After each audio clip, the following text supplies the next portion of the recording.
did today's race announcement at the beginning of this race. We have a special guest here, Carl Edwards. It's much better, obviously, if we can talk to you after a race win. However, currently you're out of this race right now. Tell us what actually happened. Well, we're off right now. Right. We're not out. You're still trying. I know. Trust me, I would much rather be up driving that 99 car. But we brought I brought part of the valve here, the head of the valve that I don't know if you got this on camera yet, but it's not a failure based on the way it was built. There was some sort of a part that failed here in the valve, and I don't know if you can see that, but we wish we were out there racing. My guys have been doing a great job. We have a points lead still by 7 points, but I thought I'd come up here and talk to you guys a little bit about what's going on the racetrack, because there's a lot of shifting.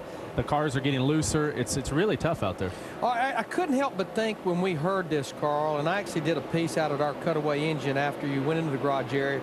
We heard you and Bob Osborne before the race talking about to shift or not to shift. Yep. Either way, it's a lot of RPM on these long straightaways. It's a lot of RPM. And, we're watching Kurt Busch lead the race here. His car has really come around. I don't think when I was racing him earlier, I don't think he was shifting as much as some of the other guys. I know I was watching the broadcast and we saw Tony Stewart shifting, 6 times each lap, down into third, back to fourth, down to third, back to fourth, and his transmission, I think, gave up.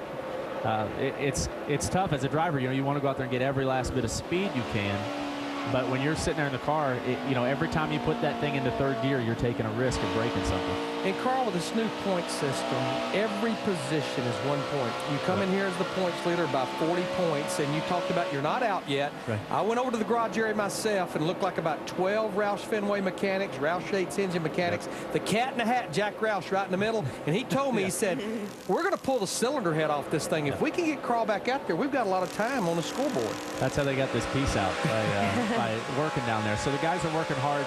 But yeah, I think watching the broadcast here, I've had a little bit of time to watch it. It looks like Denny is still the car to beat to me. I think Kurt's coming around, but the way that track is, the sun's coming out, it's going to be an interesting race. I think one more stop, like you said, and then hopefully Jimmy stays back there where he's at so we can still come out here with the points lead. So how much pressure do you feel with that, leading the points right now, but know how competitive everybody is, especially at this point halfway to the chase? There is a lot of pressure, and I think what we're seeing here is we watch Kurt lead. I mean, that car and that team, they've turned things around. Anything can happen with 13 races to go before the chase. So, I mean, we came in here with a 40-point lead. It looks like we're going to leave with maybe a 5-point lead, and that's how quick things can change. So this year is a lot like this race. Anything can happen. You